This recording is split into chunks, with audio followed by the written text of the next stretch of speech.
Bud Light. Boycott, man, I mean, it has been just an incredible journey after years of failure in the cultural sphere. Arguably, on both sides it's been hard to have a lasting impact. It's been hard to actually make change. Major corporations, powerful entities, simply do what they want and don't exactly take the consumer or the people's opinions too seriously. Most of the time, well, I think we have changed that, and changed that for good.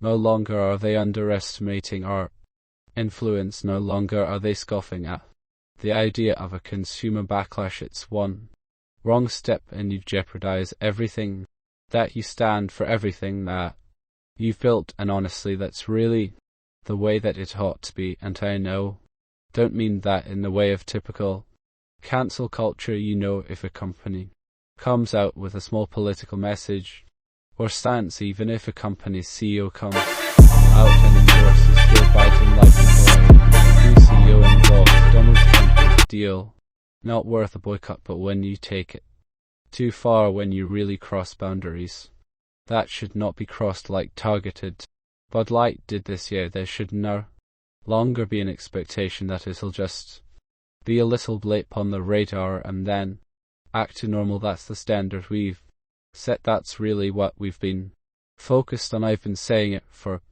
months, and now we even have legendary figures like Ron Paul on his podcast singing praise over what we've been able to accomplish. In other words, Joe Rogan joined the boycott. The TikTok influencer at the core of this whole controversy, even in a way, joined the boycott, and now Ron Paul joins the boycott. In other words, as things still going strong, we are winning. Let me show you guys exactly what's going on. The latest update, we got some stuff to get into, so let's roll the tape. Alright, folks, Ron Paul seems to be impressed with what we've been able to accomplish. The thing that impresses me is it's so successful, the boycott, because boycotts have been tried before. Conservative religious groups have tried boycotts and they never got anywhere. It's unbelievable to me that they could get the attention of Disney, yeah, and get the attention of a Target and all these organ, companies that, and then they're so blind, they have no intention of changing. Budweiser, they come up with a new manager, he doesn't do anything differently. Bud Light sales suffered a major decline over the July 4th holiday weekend as the boycott against the brand continues. Bud Light sales plunged by 23.6% in 1 week, ending July 8th compared to 22 according to Nielsen IQ sales data provided to the Daily Caller. So they have absolutely created. It shows no sign of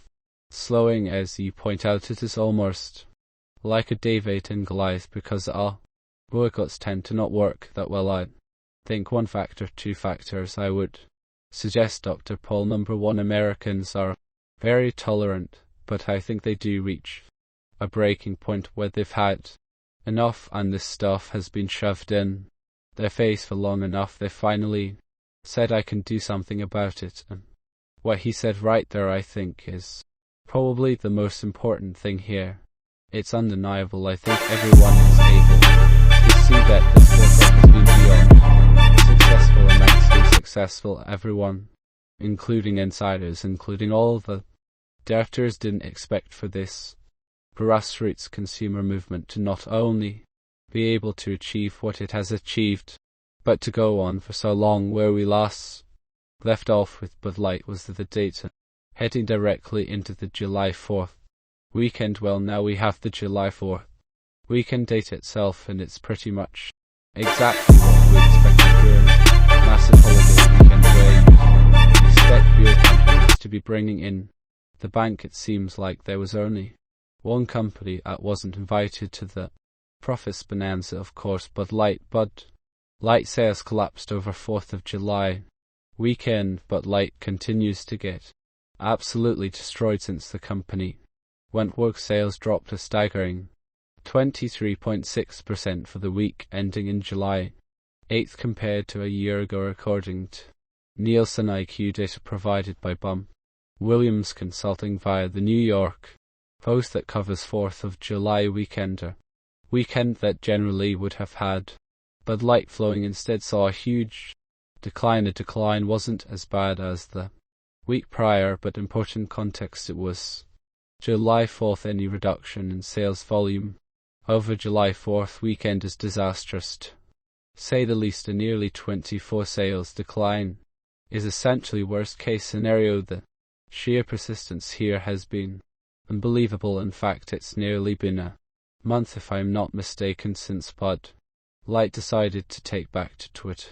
Bud Light's marketing team tried to re-establish their Twitter presence and social media presence, but again, the sheer persistence, it doesn't end. The Daily Mail reports Bud Light social media accounts are being slammed with abuse after resuming regular posting since the woke backlash. Quote, "I'd rather drink urine out of the headlines themselves."